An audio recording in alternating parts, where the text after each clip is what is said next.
నడిచిన రోజులు నడిపిద్దాం. ఈ నిర్లక్ష్యమే ప్రమాదాలకు కారణమవుతోంది. కూలడానికి సిద్ధంగా ఉన్న భవనాల్లో ఇంకా తరగతులు నిర్వహిస్తున్నారు. కొన్ని చోట్ల వర్షం వస్తే గదుల్లోకి వరదొస్తోందని తాత్కాలికంగా షెడ్ వేశారు. అది కూడా కుప్పకూలింది.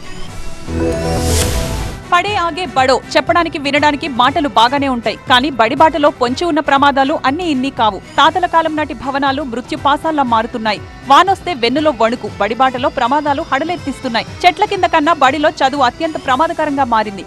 వర్షం పడితే పైకప్పు జల్లెడలా మారుతోంది. తడుస్తూనే పిల్లలు సర్దుకోవాల్సి వస్తోంది.